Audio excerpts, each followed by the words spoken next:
बोलिए भगवान बुद्ध की जय। जय जय चीवरधारी की जय।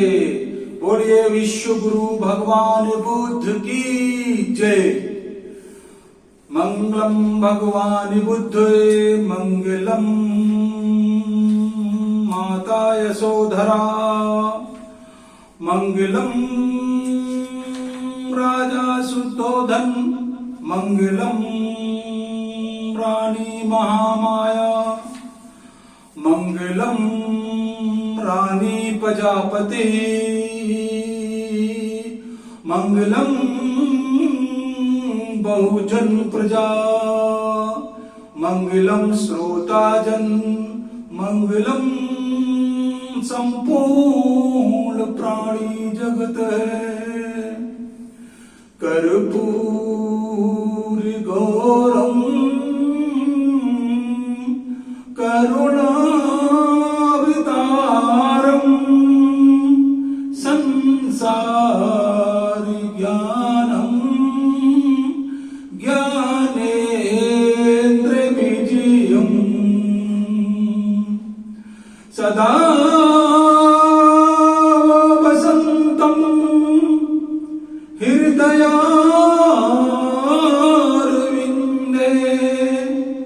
बुद्धं नमामि धम्मं नमामि संघं नमामि शास्ता नमामि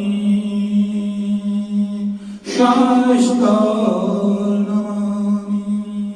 बोलिए भगवान बुद्ध की जय। जय जय चीवरधारी की जय। बोलिए तथागत भगवान बुद्ध की जय। आज की कथा में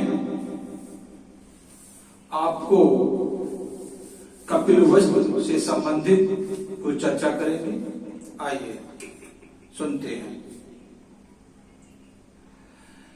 ये जो कथा की जो चर्चा हो रही है, ईसा मसीह से लगभग 600 वर्ष पूर्व यानी कि 563 ईस्वी में भगवान बुद्ध का जन्म होता है और तभी से उसी के बाद जब उन्होंने बड़े होकर के साधना की, ज्ञान प्राप्त किया, उस समय से ये कथा प्रारंभ है और धीरे धीरे कथा आपको प्रतिदिन वीडियो के माध्यम से बताई जाएगी।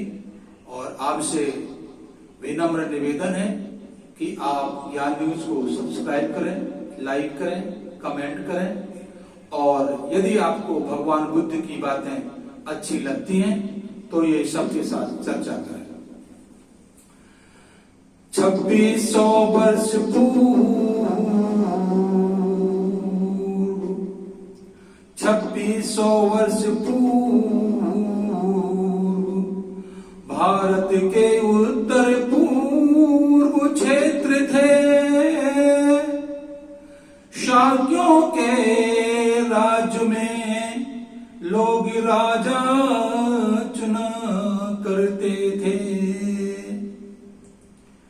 यानी कि हमारे भारतवर्ष में उत्तर पूर्व दिशा में वहां पर शाह के लोगों का राज्य हुआ करते थे और शाह के लोगों में प्रजातंत्र था। यानी ईसा मसीह से लगभग 600 वर्ष पूर्व प्रजातंत्र था। शाह के लोग क्या करते थे कि अपने समाज में से शाह के लोगों में जो व्यक्ति 15 साल से बड़ा हो जाता था वह वहां के शाह संघ का स्वतः सदस्य मान लिया जाता था और वे लोग आपस में विचार विमर्श करने के बाद में किसी योग्य व्यक्ति को ढूंढते थे, ईमानदार व्यक्ति को ढूंढते थे, प्रजाप्रिय को ढूंढते थे और उसको राजा बना दिया करते थे। ये शाह के लोगों में वहां पर एक चलन था। प्रजातंत्र का एक बहुत बड़ा उदाहरण आपको यहां से मिलता है। राज्य में योग्य और गुणवान व्यक्ति को ढूंढा जाता था। शाक्य संघ इच्छा अनुसार राजा राज चलाता था।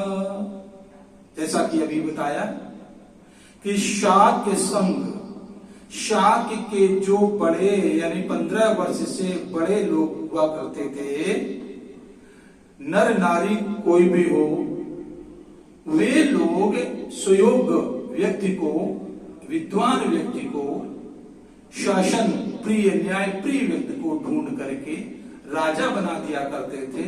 और राजा फिर जनता की इच्छा अनुसार जनता के विकास के लिए, जनता के कल्याण के लिए कार्य करता था। ये विशेषता थी, यानी 2600 वर्ष पहले की बात है। आज जो हम अराजकता देख रहे हैं वैसी अराजकता नहीं थी। इसीलिए तो ये कथा का महत्व है।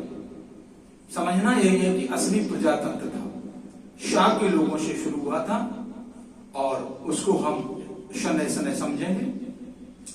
शाक्यों के राज की राजधानी कपिल वस्तु नगर हुआ करती थी।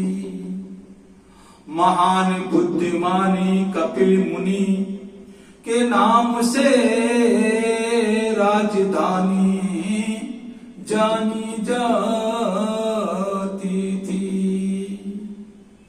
यानी कि जो शाक्यों का राज्य था, गणराज्य था, लोगों का राज्य था, शाक्य लोगों का, उन्होंने कपिल वस्तु नाम के नगर को अपनी राजधानी घोषित कर रखा था और वहीं से राजा राज्य चलाता था।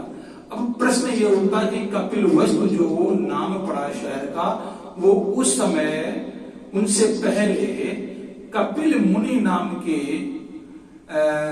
महान ऋषि हुए हैं, महान मुनि हुए हैं, उनके नाम पर वह नगर जाना जाता था। महान बुद्धिमान व्यक्ति थे, उनके नाम से कपिल वस्तु नाम का नगर पड़ा था। यही शाक्यों की राजधानी थी। कपिल वस्तु नगर सुंदर रमणीक रोहिणी नदी पास बसा था। राज्य की प्रजा का मुख्य व्यवसाय खेती बाड़ी और पशुपालन था। यानी कि जब शाक्यों का गणराज्य था, कपिल वस्तु नाम के नगर से राजा अपनी राजधानी को संचालित करता था और उसी समय जो शाक्य गणराज्य में लोग थे, अधिकतर किसान, पशुपालक, मेहनतकश, मूल निवासी लोग थे। खेती बाड़ी का काम था उनका। और यह जो कपिल वस्तु जो नगर है वो रोहिणी नदी, रोहिणी नाम की नदी है, बड़ी सुंदर जगह है, रमणीक जगह है, वहां पर ही राजधानी हुआ करती थी। वहां के लोगों के मन में विचार मानवतावादी थे, समाजवादी थे, कल्याणकारी थे, सबको एक साथ लेकर चलने वाले थे। इसीलिए तो भगवान बुद्ध की कथा का बहुत बड़ा महत्व है। कहीं आपको भ्रष्टाचार नहीं मिलेगा, कहीं पर आपको पक्षपात, ऊंच नीच नहीं मिलेगा। आगे क्या कहते हैं?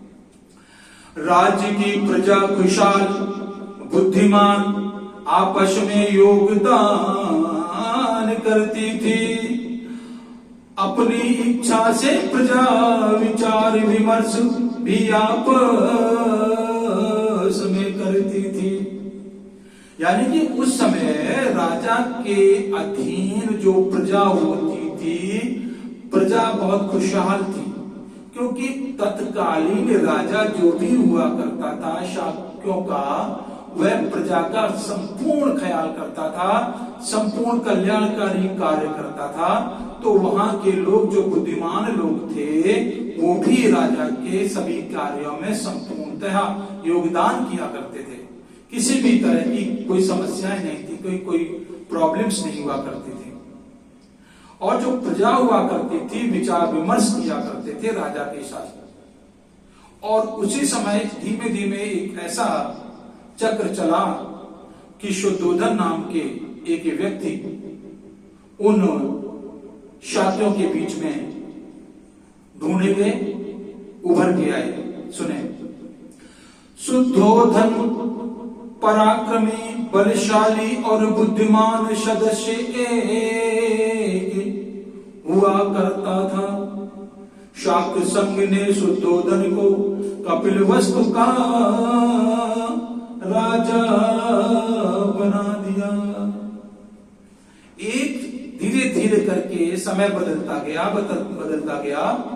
उन्हीं शाक्यों में से शुद्धोधन नाम का एक बालक युवा उभर के आया, जो कि बहुत बलशाली था, बुद्धिमान था, पराक्रमी था, हर तरह से सक्षम था।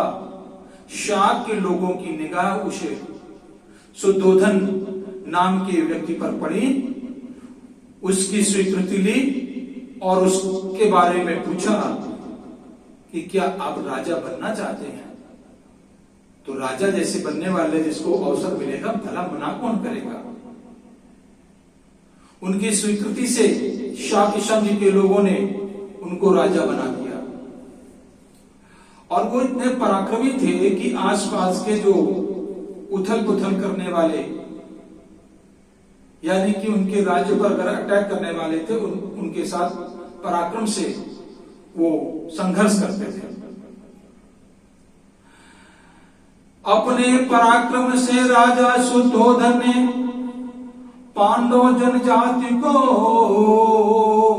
हरा दिया। शाक्य संघ ने राजा को एक और विवाह करने का अवसर दिया। प्रथम पत्नी महामाया और उसकी बहन प्रजापति सुंदर नारी थी, उससे भी ब्याह करके अपनी रानी बना ली। एक समय आया कि उधर पांडव पर्वत पड़ता है, वहां के जो निवासी थे उन्होंने शाक्यों की राजधानी पर, शाक्यों के राज्य में कुछ अव्यवस्था फैलानी चाहिए। तब राजा शुद्धोधन ने उन पांडवों के साथ युद्ध किया और उन पांडवों को हराया। तब शाक्य गणराज्य के लोग बहुत खुश हुए।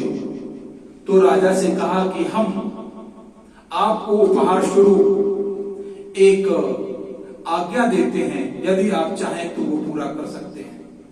वो आज्ञा क्या थी कि आप एक और विवाह कर सकते हैं, ये इनाम में उनको एक आदेश मिला।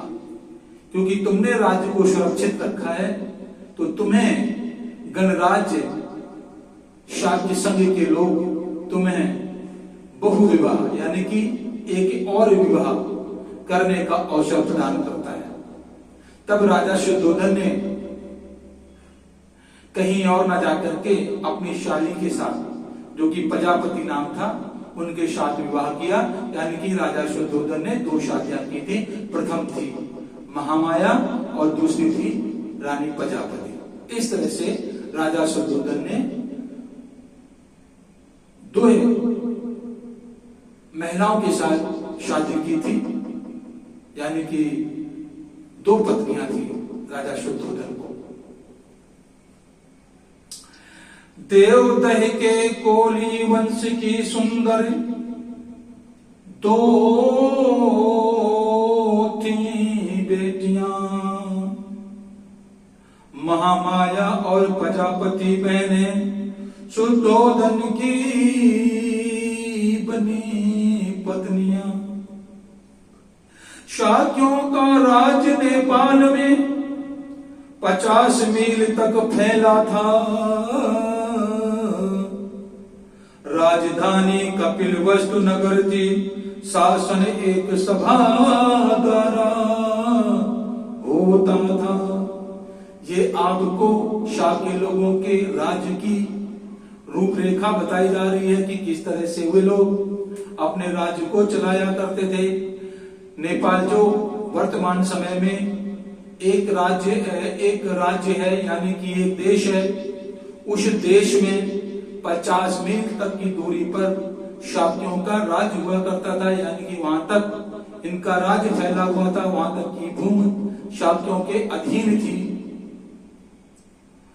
वहां तक इनका राज्य चला करता था।